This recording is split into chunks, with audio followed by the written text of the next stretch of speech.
Assalamualaikum warahmatullahi wabarakatuh. Perkenalkan, nama saya Muhammad Tegar Radiansyah. Di sini saya ingin mempresentasikan materi bab 2, yaitu tentang standarisasi dan peraturan kelistrikan. Pertama, pengertian standarisasi. Kata standarisasi berasal dari kata standar, yang artinya adalah satuan ukur yang digunakan untuk perbandingan nilai, kualitas, kuantitas pada suatu objek tertentu seperti produk atau hasil karya. Sehingga pengertian standarisasi adalah suatu proses pembentukan standar teknik yang selanjutnya akan dijadikan sebagai acuan standar cara uji, standar definisi, standar spesifikasi, sekaligus standar prosedur atau praktik dan lain sebagainya.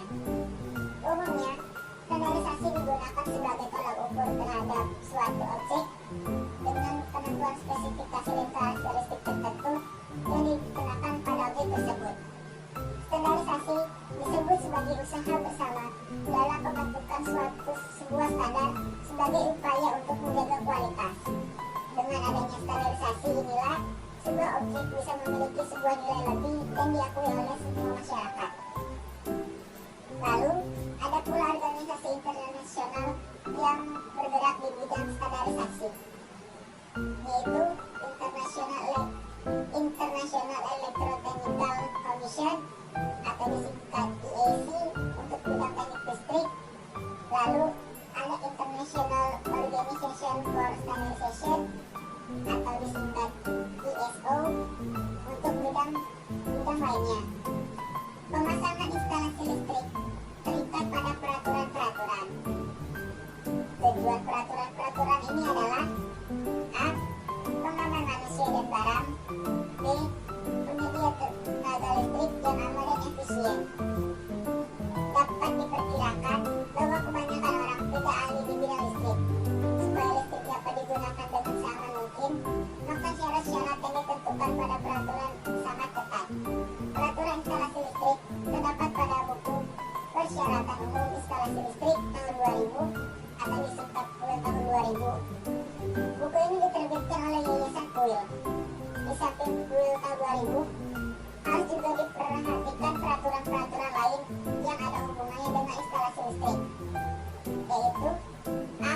Undang-Undang Nomor 1 Tahun 1970 tentang Keselamatan Kerja beserta peraturan pelaksanaannya.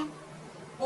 Undang-Undang Nomor 15 Tahun 1985 tentang Ketenagakerjaan. C.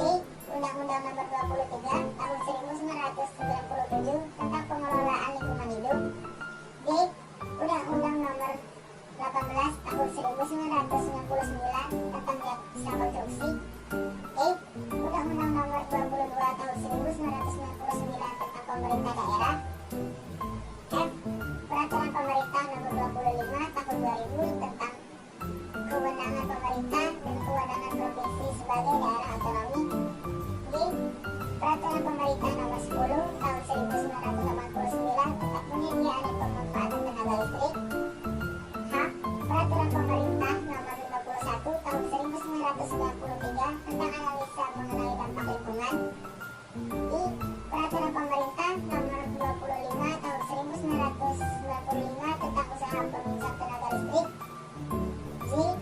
Peraturan Menteri Pertambangan dan Energi Nomor 01.B/40/M.PE dari 1990 tentang instalasi ketenaga listrikan. Lalu adakah Peraturan Menteri Pertambangan dan Energi Nomor 02.B/0322/M.PE dari 1995 tentang standarisasi, sertifikasi, dan akreditasi dalam lingkungan pertambangan dan energi. Lalu yang ketiga, bagian instalasi yang diatur standarnya. Berdasarkan Persyaratan Umum Instalasi Listrik tahun 2011 atau PUIL tahun 2011, ada banyak hal terkait instalasi listrik yang distandarkan oleh Kementerian SDM. Secara umum, berikut adalah beberapa aspek yang perlu diatur.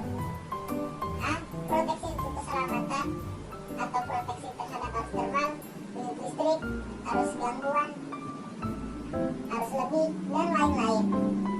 B. Pemilihan perlengkapan listrik. C. Pemasangan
instalasi listrik itu sendiri.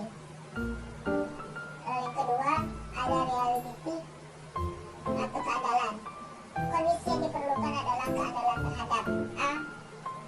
Untuk kerja sistem, B. Pengoperasian sistem, C. Peralatan yang digunakan dapat bekerja selama mungkin dan dapat diatasi dengan cepat bila terjadi gangguan. 3. Accessibility atau kemudahan. Kondisi yang harus dicapai adalah kemudahan terhadap A. Pengelolaan, perawatan, dan perbaikan sistem, B. Pemasangan dan penggantian peralatan sistem, C. Pengembangan dan perluasan sistem, kemudian supaya tidak memerlukan skill tinggi, cepat, dan tepat dalam pemasangan peralatan sistem, serta mudah dalam melaksanakan perawatan dan perbaikan sistem. Lalu yang keempat ada availability atau ketersediaan, berkaitan dengan kemungkinan pengembangan ataupun perluasan proses kontrol atau mesin yang meliputi ketersediaan terhadap A. Alat, B. Tempat atau ruang, C. Daya. Lalu yang kelima ada impact of environment atau pengaruh lingkungan.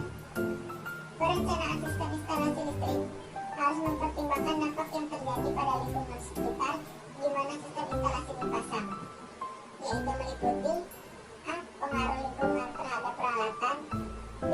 Pengaruh peralatan terhadap lingkungan, C. Bila peralatan listrik dipasang pada lingkungan tertentu, harus dipertimbangkan apakah peralatan itu mempunyai pengaruh negatif terhadap lingkungan sekitarnya. D. Bila kemungkinan mengganggu atau merusak lingkungan, maka harus dirancang agar pengaruh negatif yang ditimbulkan oleh peralatan listrik dapat dihilangkan atau diperkecil. Ada pula bencana atau beberapa hal yang dapat mengakibatkan kecelakaan listrik yang sering terjadi jika tidak mengikuti sterilisasi.